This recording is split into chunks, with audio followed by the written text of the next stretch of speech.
Let's begin, though, with MS Now White House reporter Jake Traylor. Jake, what are you hearing from the White House today about what this potential deal could look like? Yeah, Britt, new this hour, the Iran agreement between the United States and Iran will not be signed today. That's according to a senior administration official. And, Britt, that comes as there's been a lot of details swirling around about this, what they're referring to as a memorandum of understanding between the U.S. and Iran. And there's a lot of key details and sticking points that are actively being talked through between the two countries right now. I want to just tick through a couple of those. First and foremost, that includes the reopening of the Strait of Hormuz. That is something the United States has worked to have reopened for months now. That also includes an ending of hostilities between the U.S. and Iran. The timeline for that is still very up in the air. An unfreezing of certain Iranian assets, as well as, and the real underpin here, is the negotiations to curb Iran's nuclear program. That's the thing that Trump has repeatedly said. A deal cannot be signed unless it is certified that Iran is not able to, in the future, pursue any type of nuclear weapon.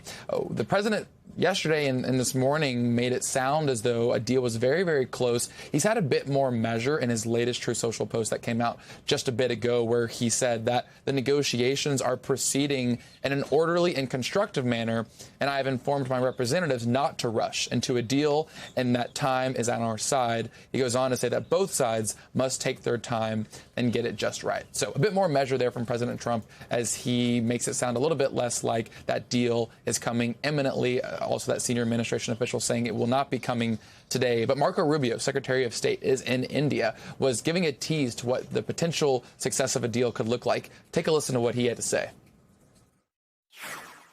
There'll be, I believe, maybe more news coming out a little bit later today on this topic, and I'll leave it to the president to make further announcements on it. Suffice it to say that some progress has been made, significant progress, although not final progress has been made. So we think we've made some progress on the outline of something that, if it works, could give us that outcome. Obviously, that will require full Iranian acceptance and then compliance, and it will require some future work on negotiating the details.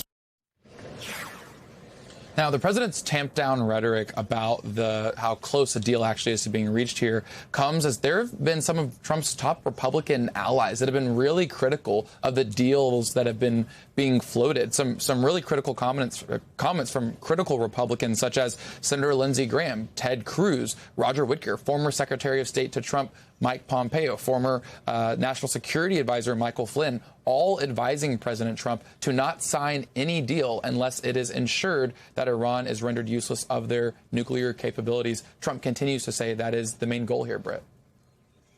All right. Thank you for those insights, Jake Traylor. Let's move on now to MS Now contributor Inzamam Rashid in Dubai. Inzamam, we heard what the U.S. is saying from Jake just now, about the terms of this proposed framework. Are the Iranians on the same page right now? I mean, what are you hearing?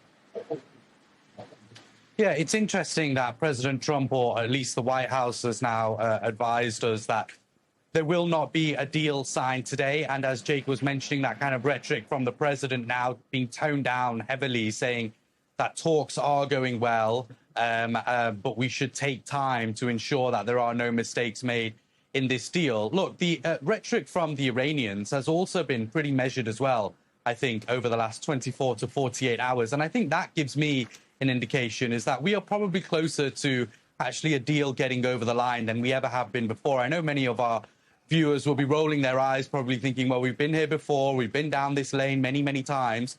But this time it does seem a little bit different, and that's because of the language from both the sides, but also because of President Trump's involvement with the Gulf states here in the UAE, Qatar, Saudi Arabia, getting them involved and keeping them up to date as to what a potential final deal looks like, I think is a very important step, because that signals that President Trump wants to get this over the line, and he wants to do so with the support, with the green light from the Gulf states, because any conclusive ending to this conflict will be incredibly important to include those states as well. So right now we're at a situation where, yes, we're watching and waiting to see whether the negotiators can actually come to some agreement. But clearly today there is a sticking point right now, which means that a deal isn't being signed. And whether that is specifically around the Strait of Hormuz, whether Iran is still saying that they want to implement tolls in the Strait of Hormuz, or whether they want control over that waterway, is a big question mark.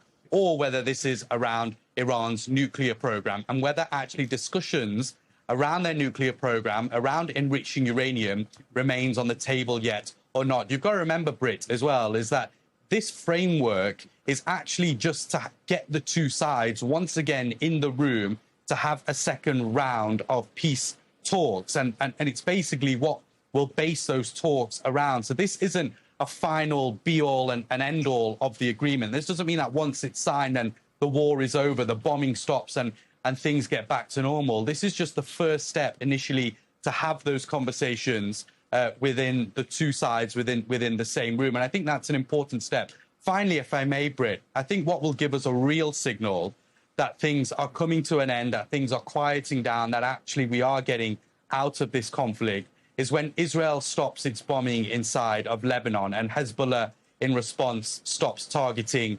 Israeli officials and the IDF as well. That's because right now that is very much continuing. Benjamin Netanyahu is clear that he will continue to do so as long as this conflict continues. Once that dies down, I think then we get into the serious idea that we are getting an ending to this conflict. Right now that's continuing, and so too is the diplomacy to get a deal out of this war. Britt. Very important points made there. Inzamam Rashid, thank you from Dubai today.